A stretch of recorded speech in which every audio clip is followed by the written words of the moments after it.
Good evening, everybody, and welcome to the regular board meeting of Independent School District 279 School Board on Tuesday, November 17th, 2020. Pursuant to Minnesota Statute Section 13D.021 in the current state of emergency due to the COVID-19 pandemic, this regular meeting of the Independent School District 279 School Board will be conducted via electronic means. Consistent with the current state and federal pandemic guidelines, Superintendent Corey McIntyre and myself, Board Chair Mike Ostafi, have determined that due to the health pandemic and emergency declaration, a meeting format allowing for in-person attendance by board members is not practical or prudent for this regular meeting. Members of the public may monitor the meeting electronically by streaming online from the district website. Up to 12 members of the public may view the video conference in the boardroom at the ESC. An archived recording of this meeting will also be made available on the district website. The regular meeting of the Independent School District 279 School Board is called to order at 6:03 p.m. on November 17, 2020. Board members joining us by video conference, please respond when I call your name. Director John Bristol. Here. Director Kelsey Dawson. Here. Director Heather Douglas. Here. I think she said here, but I did not hear it. I did. Here. Okay. Director Tanya Simons. Here.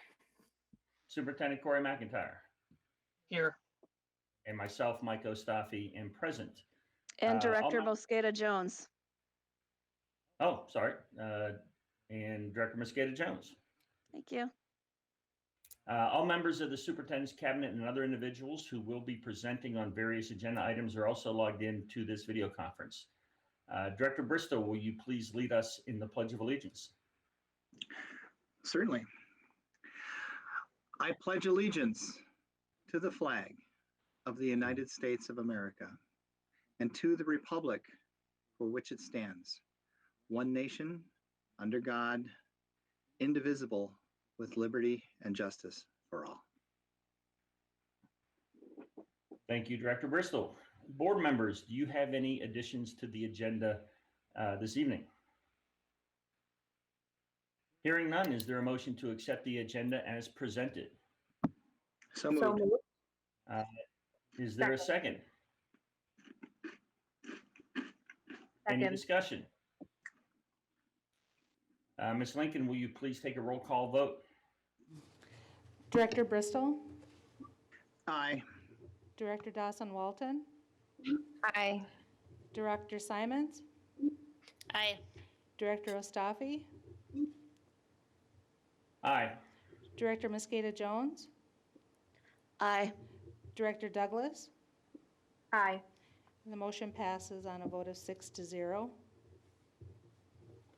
Okay, the agenda before us has been accepted. Item number 4, when regular school board meetings are conducted virtually, 2 options are available for individuals to address the board. Within certain parameters, individuals may submit comments online to be read aloud by a staff member or leave a voicemail message to be played at the meeting. Comments submitted to be shared at a public forum must comply with the guidelines for addressing the board published on the district website. For this evening's meeting, there were no online forms submitted and no voicemails were received. On to agenda item number 5, Superintendent's Report. Superintendent McIntyre. Thank you, Chair Ostafi, and good evening, board members. In my Superintendent's Report, I'll highlight student accomplishments, honors for one of our district schools and a school administrator, and then provide just a brief learning model update. Recently, we had identified that we had 271 students who have earned recognition as AP scholars based on their performance on AP exams offered last spring. We had 139 students who were named AP scholars. 55 students were recognized as AP scholars with honors. 77 students were named AP scholars with distinction. And 9 students earned the highest honor of all, National AP Scholars, due to their exceptional performance on AP exams. And congratulations to all of our students. Park Center Senior High Principal Heather Miller-Stink has earned the first ever Administrator Award for the Minnesota Council on the Teaching of Languages and Cultures, also known as MCTLC. This award recognizes Ms. Miller-Stink's outstanding service in support of world languages and cultures in education in Minnesota and marks back-to-back MCTLC triumph for Park Center. Hmong language teacher Pang Yang received the 2019 Teacher of the Year Award. Ms. Miller-Sink was recognized at an MCTLC event last weekend. Congratulations to Heather Miller-Sink. We're extremely proud to announce that Osseo Area Learning Center has earned accreditation as a highly effective school. This accreditation reflects OALC's commitment to reaching and maintaining the highest levels of educational quality. OALC earned accreditation from the Solution Tree organization by maintaining and growing identified areas having the biggest impact on student learning and growth. Those areas include safe, supportive, and collaborative culture, effective teaching in every classroom, guaranteed and viable curriculum, standards reference reporting, and competency-based education. I want to thank Principal Kristen Hauge and her entire team for their work to earn this distinctive recognition of the educational quality offered by the OALC. Congratulations. And just a brief check-in on our learning models. Hennepin County and the cities in our district case rate data continue to increase exponentially this week. We are monitoring and evaluating very closely those changes and may reach a point very soon where we'll have to suspend all in-person learning for a period of time to ensure the health and safety of our students and staff, along with our ability to staff programs, operations, and services. We will continue to consult with the MDE, MDH, and Hennepin County Regional Support Team in light of new information that continues to come in that we receive. Also, regarding the status of athletics and activities, we anticipate new information from the state on Wednesday. Many of you may be seeing this in the media, affecting the current fall season along with the winter season. Today at his press conference, the governor said there will be a decision on Wednesday, so we'll receive the details tomorrow. And lastly, I just want to take a moment to recognize that this is Director John Bristol's last meeting. I want to thank him for his service to our students, our families, and staff of ISD 279 as a board member. Even though his time on the board was short, he stepped in at a time when the district is dealing with a pandemic and moving between learning models often, just in response to the activity of COVID-19. Director Bristol, thank you for your leadership during these challenging times. That concludes my superintendent's report for this evening, Chair Ostapi. Thank you, Superintendent McIntyre, and again, thank you, Director Bristol. School board reports. Our next agenda item are the school board reports. Director Mosqueda Jones, do you have a report or update on a committee? I have two reports tonight. First is the policy committee report. The policy committee met at the ESC at 4:30 on Tuesday, October 20th, 2020. Board members Heather Douglas, Mike Ostafi, and myself attended. Also attending were Superintendent Corey McIntyre and General Counsel Tim Palmatier.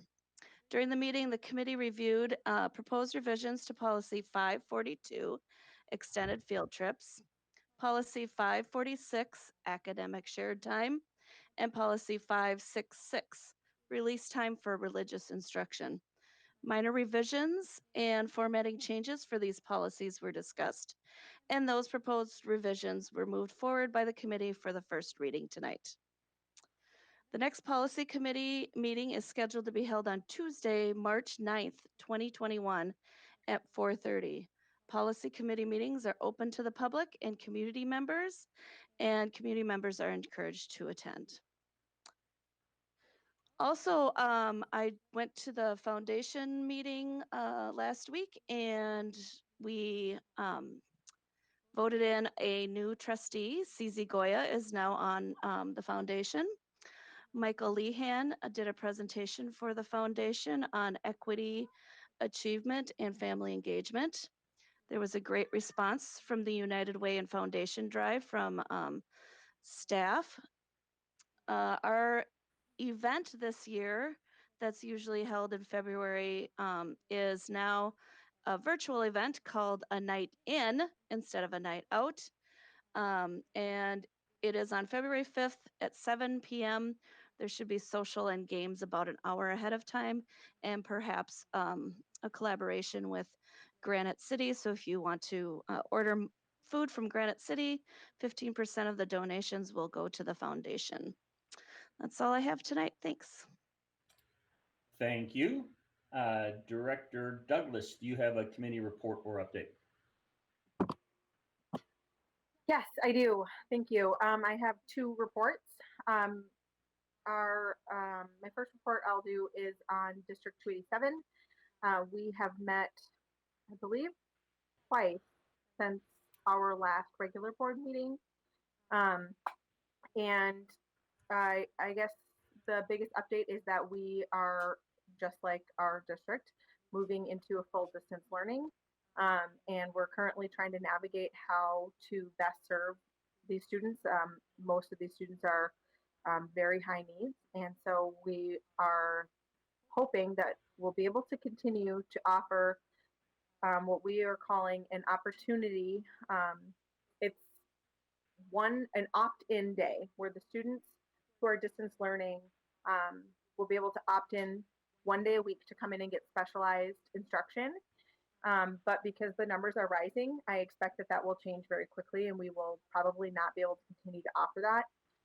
And I will let you know when that changes.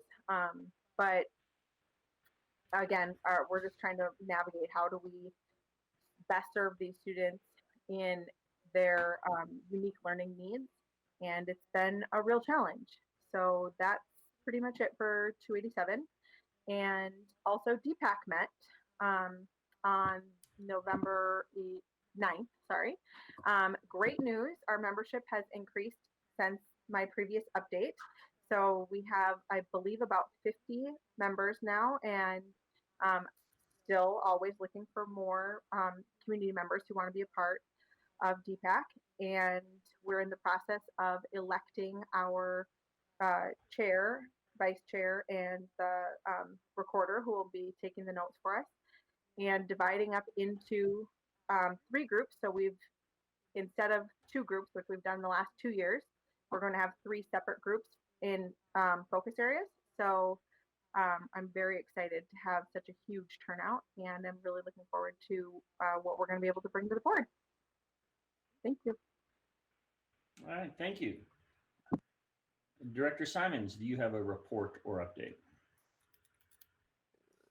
Yes, the XMAC committee met on yesterday on Monday, and the committee reviewed the updated information, which is around enrollment and capacity.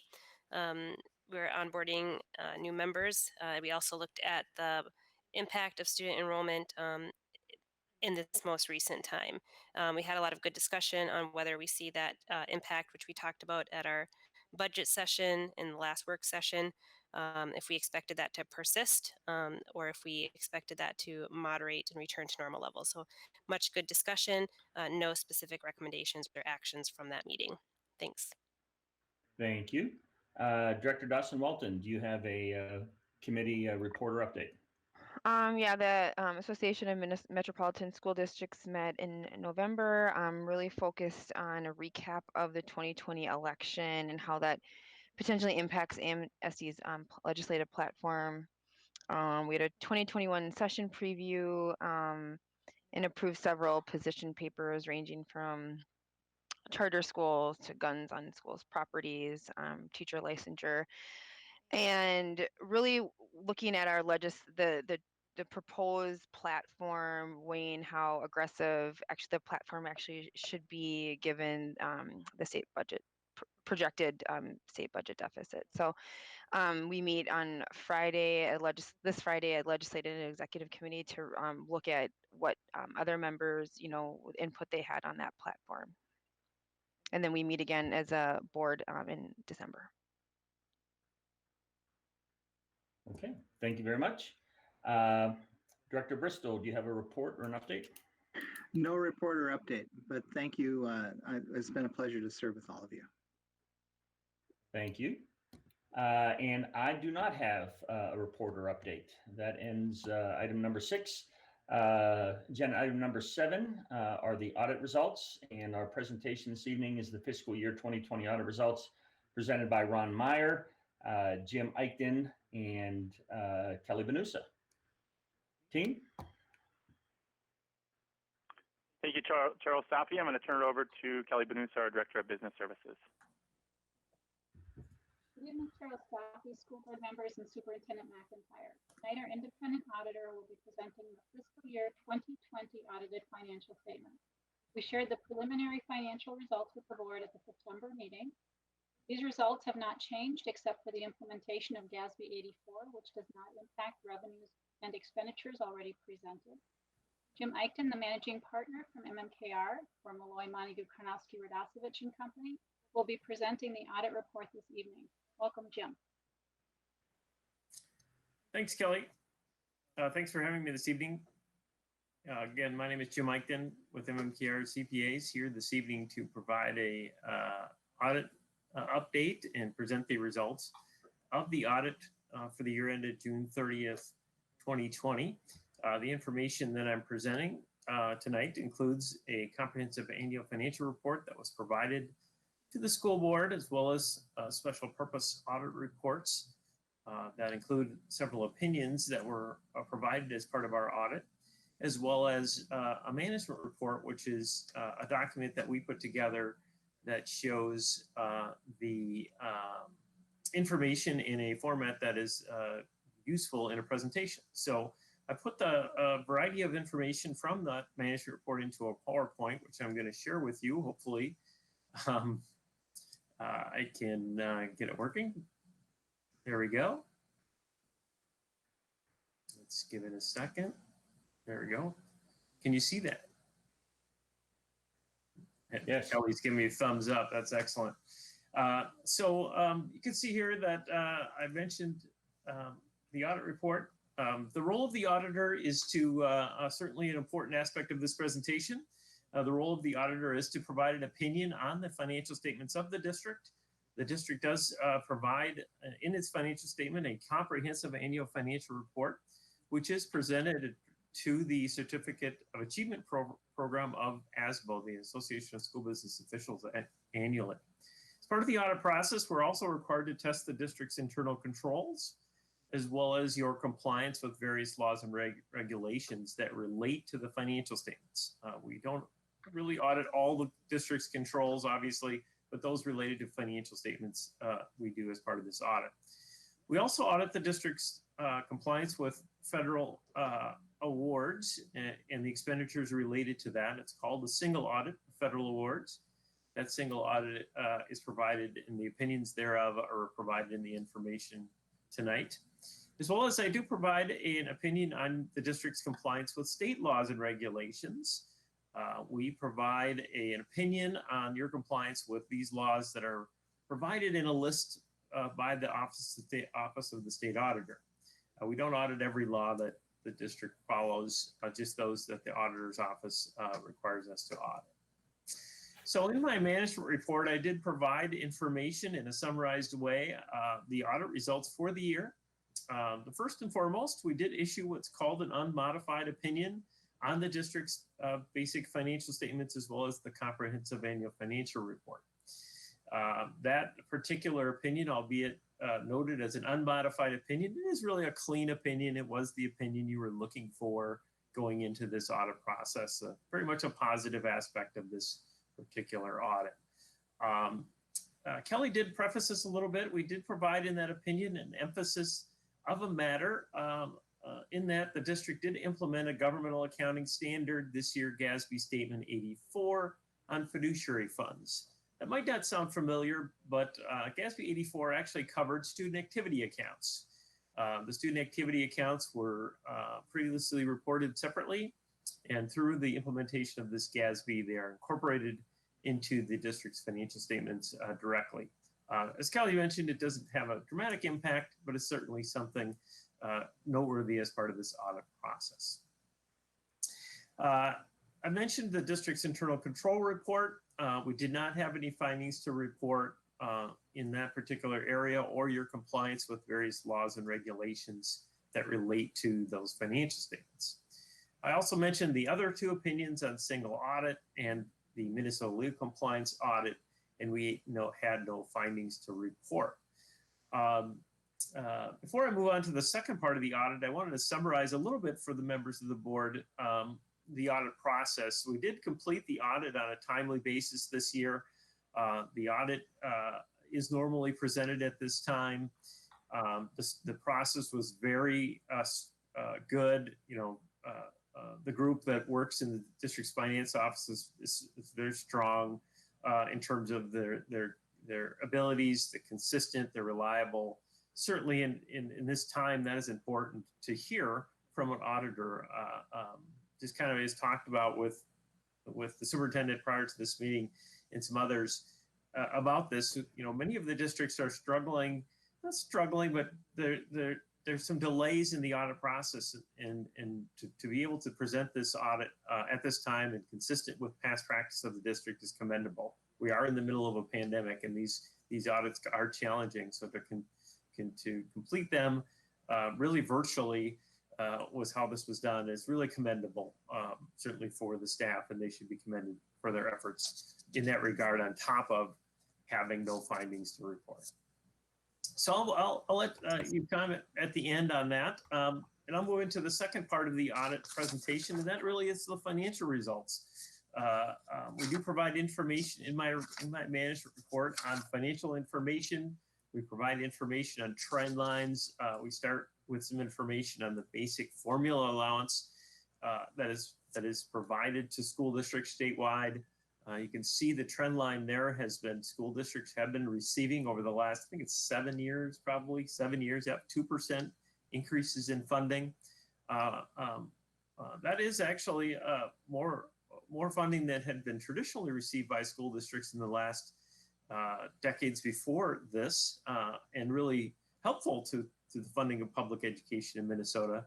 But that being the case, 2% is really below the inflationary increases that have been experienced over this time.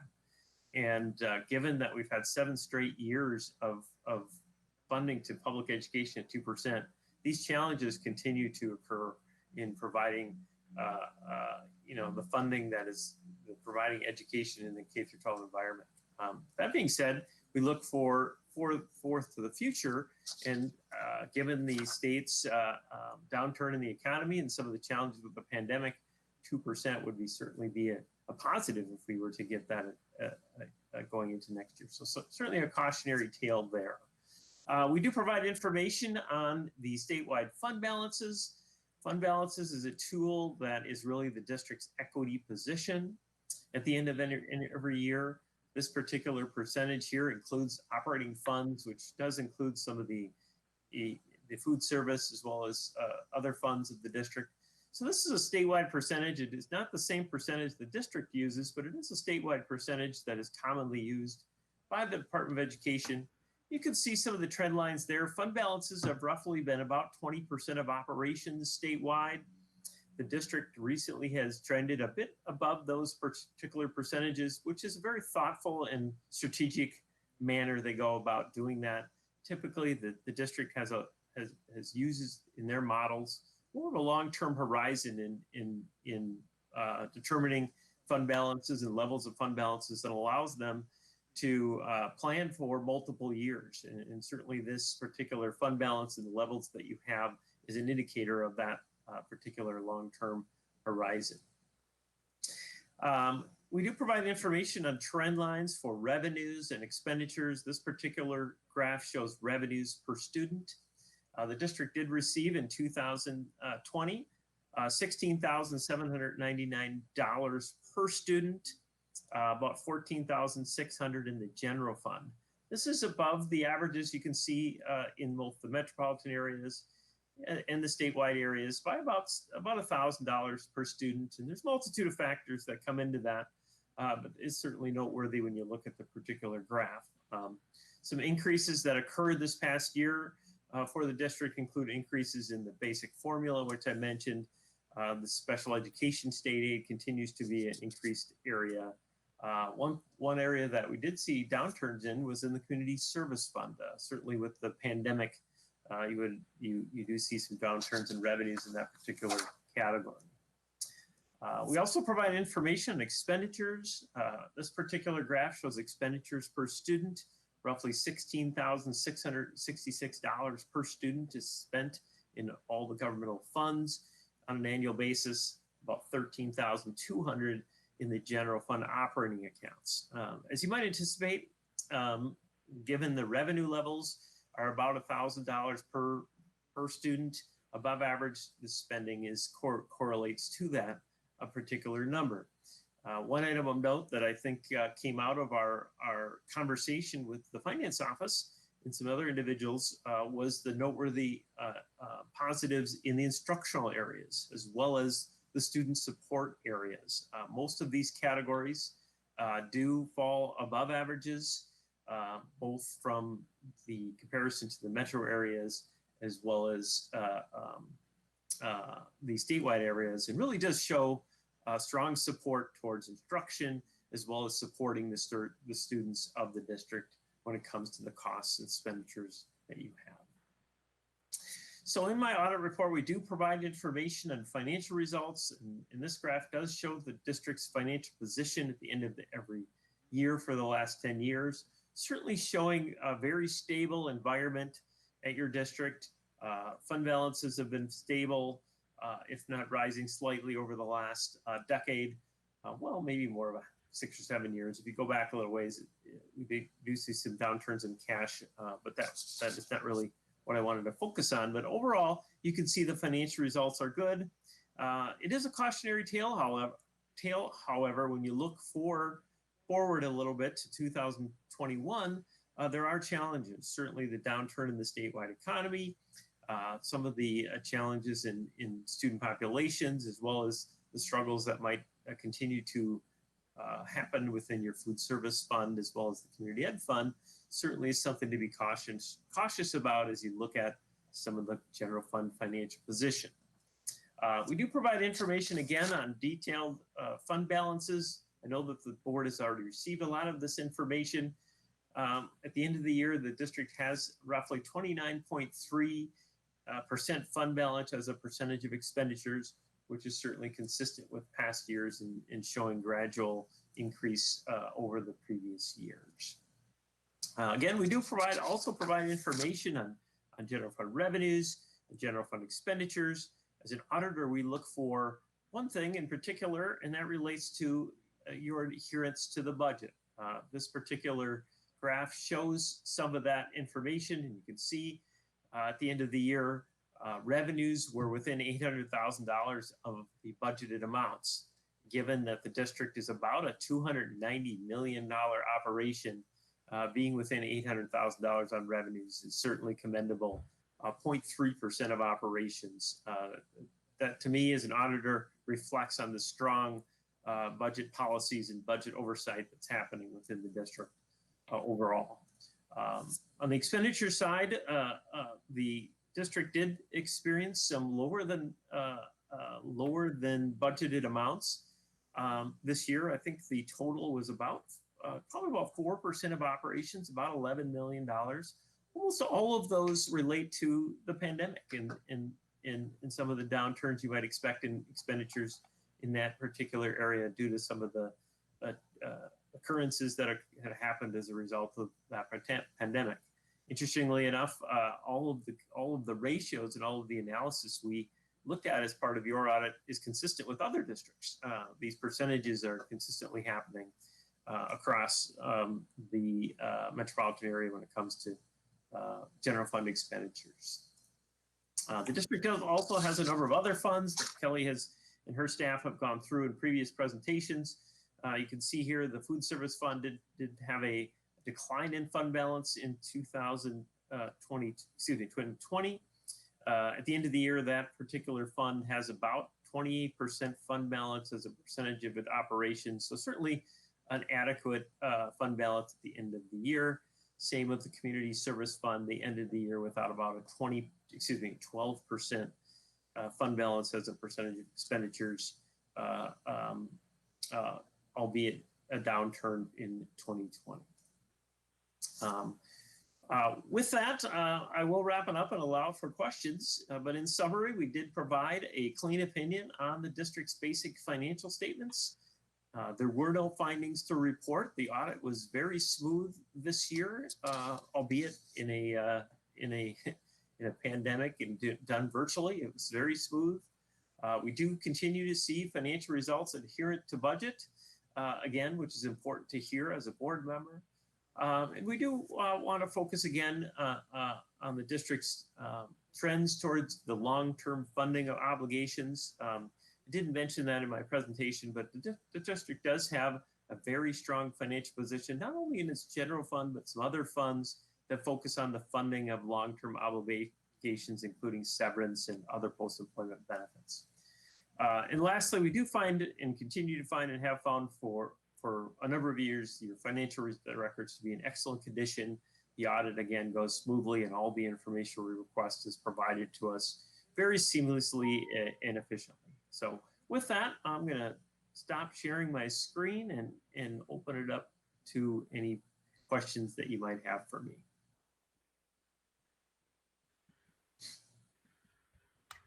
All right, directors, do you have any questions? Let's start with Director Douglas. I do not have any questions at this time. Thank you. Thank you. Director Simons?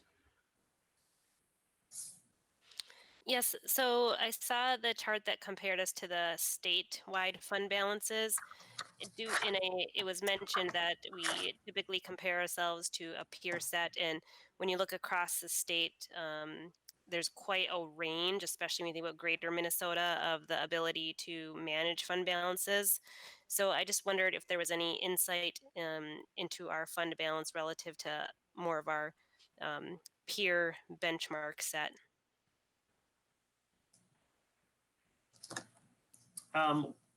You know, we look at, you know, fund balance overall, both from a peer standpoint from district to district. And one thing that we've seen over the last decade, if you will, since 2008, 2009 downturn in the economy, fund balances were probably roughly statewide about 10% of operations.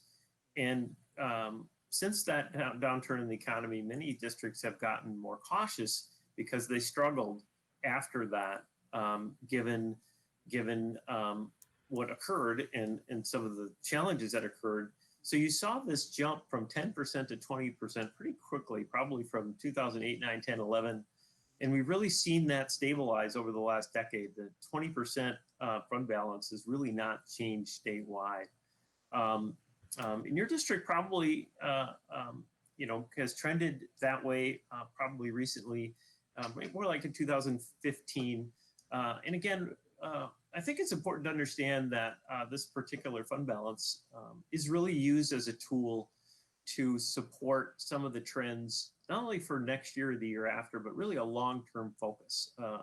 I think that's important to understand in terms of your district. One of the themes I continue to hear, which differs probably than other districts, is that long-term focus when it comes to fund balance. Being able to be able to look out 5 years or even 6 years when you, in certain cases in other districts, aren't able to do that because of their fund balance being so low. They just couldn't survive that long if they made certain changes or took into account different initiatives that they're putting forth. And so I think it's important to really answer that question that way. And that's really why the need for really fund balance as a whole. Thank you. That's really helpful. And I also really appreciated the context of putting that information about fund balances along with expenditures and benchmarking that too. It's really important that that broader context is provided when we're talking about financials and fund balances. So again, thank you to the entire financial team that ensures that this is the position that we're in and can continue to operate from a position of strength so we can have that long-term view and make, as we saw, strong investments across our district, especially relative to our peer set. Thank you. Thank you. Director Dawson Walton, do you have any questions? I don't have any questions. I just want to congratulate and thank our Rockstar team. I am just so, every time when I hear the audits and even going through the budget process, you are, you do all of this with so much integrity. And as a board member, it's just, I really trust you and your recommendations. And so I think it's awesome. And thank you. Thank you. Director Bristol, do you have any questions? I have no questions, but I would echo Director Dustin Walton. That's an amazing amount of work you guys do, and it gives all of the people that are watching and all of the people that are writing checks for taxes a tremendous amount of comfort knowing that you guys are watching the house. And thank you for all the work you do. Thank you. Director Mosqueda Jones, any questions? I don't have any questions, and I would say pretty much the same thing as everyone else. So thank you so much for everything that you do, Rockstar team. All right, thank you. And I don't have any questions. I do want to thank Kelly and Jim and Ron for the presentation this evening. Thank you very much. Cheryl Staffy, can I just add my 2 cents on this one? Because it's Sure. critical. Even as we entered into the pandemic in March, this team has continued to step up and show very strong agility while still in so much uncertainty. This is certain for us. Our process and the way we move through this, and just to be on time with so many strong findings. So no findings. That's what we want. And just that consistency and reliability and positioning us to really absorb what the future may bring the next 4 years, as we've studied that recently. So I just want to really emphasize how fortunate we are to have such a strong team, and I appreciate you all recognizing that tonight. And just a thanks to Jim, to you and your team for working with us through this process during such a unique time that we're in right now. So thank you very much. Thank you. All right, thank you, Superintendent. With that, next agenda item is the consent agenda. Board members, are there any items you would like to remove for separate consideration? Hearing none, is there a motion to approve the consent agenda as printed? So moved. We have a motion. Is there a second? Second. Any discussion? Just for everyone at home who isn't looking at this, we have about $15 million or so in grants. This is grant season. And these grants aren't necessarily things that we win every year. These are things that are, quite honestly, a lot of it is baked into the budget. They are off budget. So when we have a $330 million budget, this 15 million and probably another 15 million throughout the year also come on top of that. So about $30 million in total funds. Tonight we're accepting 15 million, and those are already set aside for specific programs and expenditures as part of the grant process and the grant rules. So with that, Director Ms. Lincoln, can you please take a roll call vote? Director Douglas? Aye. Director Simons? Aye. Director Mosqueda Jones? Aye. Director Bristol? Aye. Director Ostafi? Aye. Director Dawson Walton? Aye. Motion passes 6-0. Thank you very much. Now we move on to the action items, and our first action item tonight is the acceptance of the fiscal year 2020 audit report. Ron. All right, thank you. Good evening, Cheryl Staffy, Superintendent McIntyre, and school board members. As reported just a few minutes ago, the independent audit by the certified public accounting firm, MMKR, of the school district's finances has been completed for the 2019-2020 fiscal year, ending on June 30th, 2020. The audit firm has issued an unmodified opinion of the school district's financial statements and found no deficiencies in state and federal regulations or compliance with internal controls. And so with that, administration recommends acceptance of the 2020 fiscal year audit as presented. Thank you very much. Directors, is there a motion to accept the fiscal year 2020 audit report as presented? So moved. Is there a second? Second. Mosqueda Jones. Thank you. Is there any discussion? Can I just say one quick thing? That would be discussion. Go right ahead. Okay, thank you. I just wanted to relay the story to Kelly and Ron, and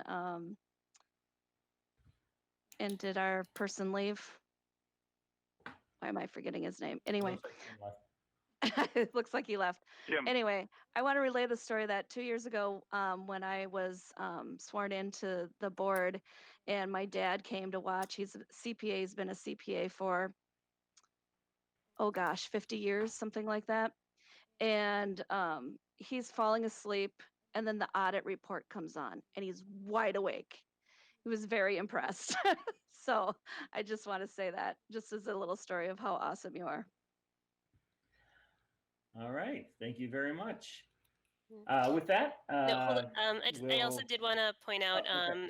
that we did this in a virtual environment, and I've seen that being done across the private sector as well. So I know that's new and different and takes a lot of different processes. So I just want to express appreciation for, again, one more change, one more pivot, one more way to be flexible, do things differently. And I know that took a lot of work to make that change as well. So I neglected to say that earlier. So thank you so much to everybody participating in that new and different process. Yeah, the typical audit war room it's all digital now. So I've been through plenty, and it is a change. So thanks everyone for changing with the times. Any other discussion regarding the motion? Hearing none, Ms. Lincoln, will you please take a roll call vote? Director Simons, Aye. Director Ostafi, Aye. Director Dawson Walton, Aye. Director Mosqueda Jones, Aye. Director Bristol, Aye. Director Douglas. Aye. Motion passes 6-0. All right, thank you very much. Next, the next action item is the recommendation for approval on the agreement on the terms and conditions of employment between ISD 279 School Board and the school nutrition staff, July 1st, 2020 through June 30th, 2022. Ms. Anderson, you are presenting. Good evening, Chair Ostafi, school board members, and Superintendent McIntyre. On the agenda this evening for school board action, for recommendation for approval for the terms and conditions of employment for the School Nutrition Association contract. Our School Nutrition Association consists of 164 employees, comprised of managers, assistant managers, lead cashiers, and nutrition assistants, serving as frontline staff, working hard each day to support students and families. The agreement expired on June 30th, 2020, and the new agreement contains language changes that reflect current district practices, as well as additional provisions that serve to support our district mission and strategic priorities. The details of the agreement are outlined in a memo in your board packet. School board members have had the opportunity to review the proposed changes to the provisions contained in the terms and conditions, to ask questions, dialogue about the new provisions, and to consider financial implications. The new contract provision falls within the financial parameters set by the board for the 2020-2022 contract term. It is the superintendent's and my recommendation that you approve the employee contract presented to you this evening. Thank you. Thank you, Ms. Anderson. Directors, is there a motion to approve the agreement on the terms and conditions of employment between ISD 279 School Board and School Nutrition Bargaining Group, July 1st, 2020 through June 30th, 2022? So moved. We have a motion. Is there a second? Second. Thank you. A roll call, no, this doesn't have discussion. So a roll call vote will be taken. Actually, is there any discussion? Hearing we none, just roll say- call vote. What? Chair Ostafi, can we just say a Yeah. big thank you to our nutrition staff who've had to go above and beyond during this whole COVID? As a board, we just want to thank you. I hope you're all okay with me saying that for everyone. We just want to thank you about how amazing you've been during this time, and you're very important. Yep, and I'll second and third that. So again, thanks to everybody who has been working very hard and very differently through all of this. So Ms. Lincoln, will you please take a roll call vote? Director Ostafi, Director Simons, Aye. Director Dawson Walton, Aye. Director Douglas, Aye. Director Bristol, Aye. Director Mosqueda Jones. Aye. The motion passes 6-0. I don't think I voted, but yes. Oh, I thought I heard you say, sorry. Very good, thank you. The next action item is the approval of gifts to the district totaling $92,879.20.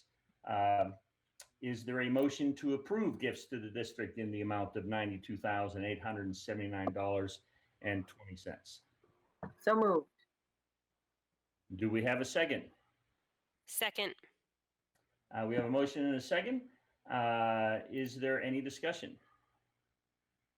Yeah, and I want to thank everyone who's donated. There was a very big number by one of our PTOs, the Lions, several PTOs donated to help their children and their teachers. So thank you very much for all of that, and some of our corporations. So thank you very much. With that, Ms. Lincoln, will you take a roll call vote? Director Dawson-Walton, Aye. Director Douglas, Aye. Director Simons, Aye. Director Bristol, Aye. Director Mosqueda Jones, Aye. Director Ostafi. Aye. Motion passes 6-0. Thank you, everyone who donated. We certainly appreciate it. Next is agenda item number 10, which are informational items. Informational items on this evening's agenda are the first reading of the following policies: Policy 542, extended education trips; Policy 546, shared time; Policy 556, release time for religious instruction. Mr. Palmetier, the floor is yours. Thank you, Chair Ostafi, school board members, and Superintendent McIntyre. As Board Chair Ostafi indicated, there are 3 policies on the agenda for tonight for first reading. Again, Policy 542, 546, and 556. Policy 542 pertains to extended field trips. This policy was last reviewed in January of 2016. The proposed revisions to the policy include the addition of a prohibition against international field trips to countries subject to a level 3 or higher State Department travel advisory, and a requirement that field trips require air travel or overnight lodging must offer an option of trip insurance. In the past 3 years, the school districts had to cancel a number of extended field trips due to safety concerns or the pandemic, and the changes are intended to protect students and limit financial hardships in these circumstances. Next for consideration for reading tonight is Policy 546, academic shared time. This policy was last reviewed in October of 2008. The proposed revisions to the policy include reformatting to the policy to reflect current formatting standards. In addition, provisions have been added to the proposed policy to reflect requirements of Minnesota statute that core curriculum classes must be held at school district locations, and that special education classes can be held at either a school district location, a non-public school, or at a neutral location on a student-by-student basis. And finally, Policy 556 is before the board on first reading tonight. That pertains to release time for religious instruction. This policy was last reviewed and revised in May of 2001. The proposed revisions to the policy are formatting changes that reflect the current formatting standards, and they do not reflect change or add any substantive provisions to the policy. First reading begins a 4-week period for reaction to the policies. After a 4-week period, the school board may adopt any or all of these policies after a second reading. Proposed revisions to these policies are available to be viewed on the district website with the agenda for tonight's meeting. Comments on the policies discussed here tonight may be directed to the school board or myself. Comments on the policies may also be provided online through the school board policy and procedures webpage located on the district website. Thank you. Thank you, Tim. With that, I want to go back to our last motion. On the motions document that all the directors have, it says $92,879.20. On the actual document that's online, it says $97,879.20, a $5,000 increase. I don't know if we need to vote what's on the motion document or what's actually on the document that was posted online. Tim, if you have any suggestions, or we can go back and vote again if that's appropriate. I think it would be appropriate to vote on the actual gifts that were provided. So I didn't check against the item listed on the agenda, but it would be appropriate to list or to vote actually on the gifts offered. Okay, so what's offered is what is on the website. There's actual a listing of those, and I will make a motion to approve accepting gifts of $97,879.20. Is there a second? Second. A motion and a second. Any discussion? Hearing none, Ms. Lincoln, will you please call a roll call vote for accepting gifts of $97,879.20? Director Dawson Walton, Aye. Excuse me, aye. Director Douglas, Aye. Director Simons, Aye. Director Bristol, Aye. Director Mosqueda Jones, Aye. Director Ostafi. Aye. Motion passes 6-0.